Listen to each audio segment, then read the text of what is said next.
चल हो जा शुरू। केसरिया से मन जोगी हुआ रे, दिल झूमे देखो पतवारा हुआ रे, दिल झूमे देखो पतवारा हुआ रे। हर पल मनाओ केसरी त्योहार। विमल, बोलो जुबान केसरी। में आज राउजानी कोर्ट ने दिल्ली के मुख्यमंत्री अरविंद केजरीवाल और विनोद चौहान की को दूसरा कोर्ट के सामने वीडियो कॉन्फ्रेंसिंग के थ्रू जेल से और उनकी जो जुडिशियल कस्टडी है 3 जुलाई के लिए बढ़।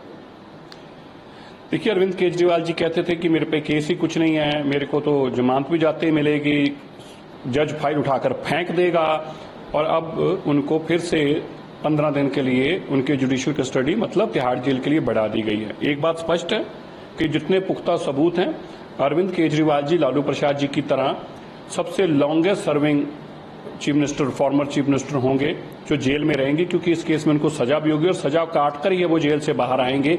जितने बड़ा उनका करप्शन का, जितना बड़ा उनका क्राइम है, इसके चलते उनको ना बेल मिल पाएगी, और सजा जो होगी, सजा काटने के बाद ही अब अरविंद केजरीवाल को लोग दोबारा देख पाएंगे। दिल्ली में जल संकट गहराया हुआ है। इस बीच हरियाणा के मुख्यमंत्री नायब सिंह सैनी ने अपनी बात करते हुए कहा कि हम दिल्ली को उसके हक का पानी दे रहे हैं, लेकिन दिल्ली की सरकार है वो उस पानी को स्ट्रीमलाइन नहीं कर पा रही, डिस्ट्रीब्यूशन सही तरीके से नहीं हो रहा है, जिसकी वजह से लोगों को समस्याओं का सामना करना। देखिए, जो दिल्ली का जल संकट है वो आम आदमी पार्टी के द्वारा खड़ा किया गया संकट है। आम आदमी पार्टी टैंकर माफिया के माध्यम से पैसे लेती रही। एक टैंकर के आदमी ने सुसाइड भी की थी इनके एमएलए का नाम लिखकर कि मेरे से किस तरह से पैसे मांगते हैं। वो टैंकर माफिया जो पानी चुरा कर बेचता है, उसको आम आदमी पार्टी नकेल नहीं डाल सकती, क्योंकि उनसे इन्होंने करोड़ों रुपए इकट्ठा कर रखा है, और अब वो इनको ब्लैकमेल कर रहे हैं, इनको एक्सप्लॉइट कर रहे हैं। दिल्ली का ज्यादा पानी टैंकर माफिया चुरा के ले जाता है और दिल्ली तक पानी पहुंच नहीं पाता, और टैंकर माफिया चलता रहे, इसके लिए दिल्ली के अंदर आम आदमी पार्टी ने कभी पानी को घर घर तक पहुंचाने की स्ट्रीमलाइन बनाई ही नहीं। उन्होंने कोई पॉलिसी इसलिए नहीं बनाई क्योंकि अगर वो पॉलिसी बन जाती तो टैंकर माफिया के पैसे आने बंद हो जाते। आज वही भुगतान जो है आम आदमी पार्टी का दिल्ली के लोगों को भुगतना पड़ रहा है। उन्होंने प्रधानमंत्री को पत्र लिखकर सहायता मांग दी और ये भी कहा कि 28 लाख लोगों को समस्याओं का सामना करना पड़ रहा है दिल्ली में, जिसके ऊपर। देखिए, मैं आतिशी जी से आग्रह करता हूं, ये चिट्ठी आप अपने एमएलए को लिखो जो टैंकर माफिया से पैसे ले रहे हैं।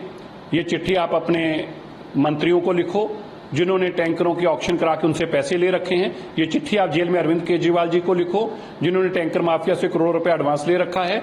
और अगर ये आपके एमएलए ने और अरविंद केजरीवाल जी ने पैसे ना लिए होते तो आज ये टैंकर माफिया बदमाशी करके पानी दिल्ली का ना छीन कर ले जाते।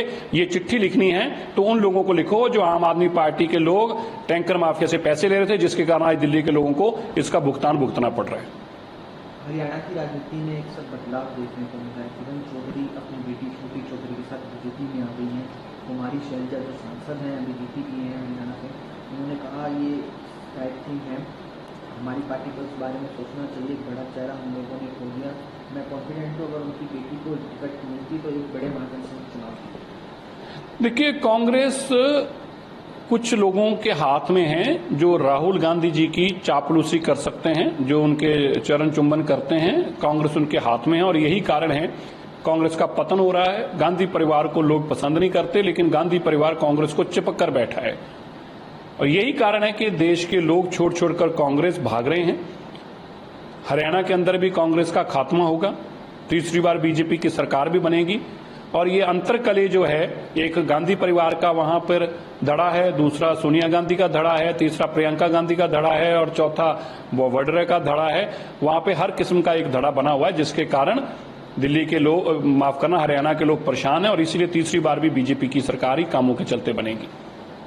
सर, जरूरी सवाल नीट को लेकर कांग्रेस नेता है कि केसी वेणुगोपाल, उन्होंने सवाल उठाए हैं सेंट्रल में स्थित मोदी सरकार के ऊपर। उन्होंने कहा कि Congress has decided to hold protest across the country.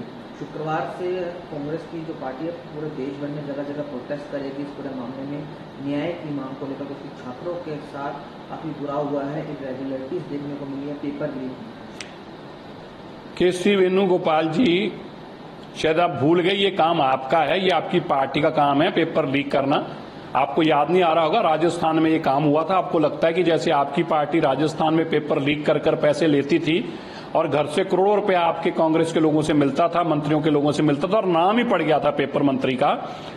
ये काम किसी और सरकार में, खासतौर पर एनडीए के किसी पार्टनर के साथ भी नहीं, अलायंस में भी नहीं होता।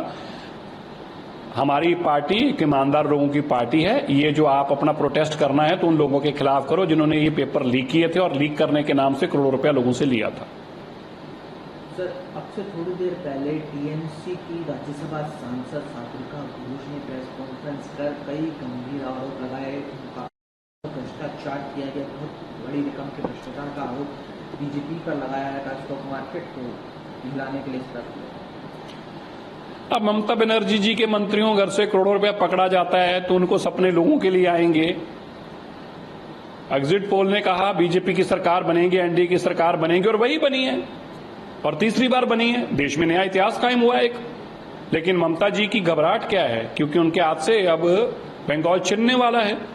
इसी घबराहट के चलते वो उल जुलूल बोल रही हैं, उनके लोग उल जुलूल बोल रहे हैं और वो घबराहट के अंदर ऐसी बातें कर रहे हैं। करेंगे और करिए, हमें कोई दिक्कत नहीं है, लेकिन आपके झूठों के चलते भी अब आप बंगाल में अपनी सरकार बचा नहीं पाएंगे। इस बार बीजेपी की सरकार ही वेस्ट बंगाल में भी बनेगी। उन्होंने ये भी कहा कि जो हमारे ड्यूज है राज्य सरकार की तरफ से नहीं दी जा रही है बाहर जाने की, ताकि इन्वेस्टमेंट ला सके बंगाल के लिए। जो देखिए, ममता जी की बाहर जाने की ऐसी कोई रोक सरकार की तरफ से नहीं है। वो इन्वेस्टमेंट लाना नहीं जाना चाहती। वो जो बंगाल से लूटा हुआ पैसा है उसको विदेशों में इन्वेस्ट करने के लिए जाना चाहती हैं। अभिषेक बनर्जी जी ने जो अरबों रुपया बंगाल के लोगों से लूटा है उसको टिकाने लगाना चाहती हैं, क्योंकि उनको पता है आगे उनकी सरकार आएगी नहीं और लोगों को हिसाब देना पड़ेगा। इसलिए देश से अपना पैसा वो बाहर निकालना चाहती है। इन्वेस्टमेंट लाना नहीं, यहाँ की इन्वेस्टमेंट जो इकट्ठा कर रखा पैसा, धन दौलत, उस इन्वेस्टमेंट को बाहर ले जाना चाहती है ममता जी। 30 लाख करोड़ का अब ममता जी को 30 लाख करोड़ दिखता हो या 50 लाख करोड़ दिखता हो, अब उनको बेचारों को ऐसे ही सपने आते हैं। उनको लगता है कि जैसे उन्होंने और अभिषेक बनर्जी ने करोड़ों रुपया लूटा है बंगाल का, शायद सभी इस तरह के। ममता जी सब लोग इस तरह के नहीं है ना।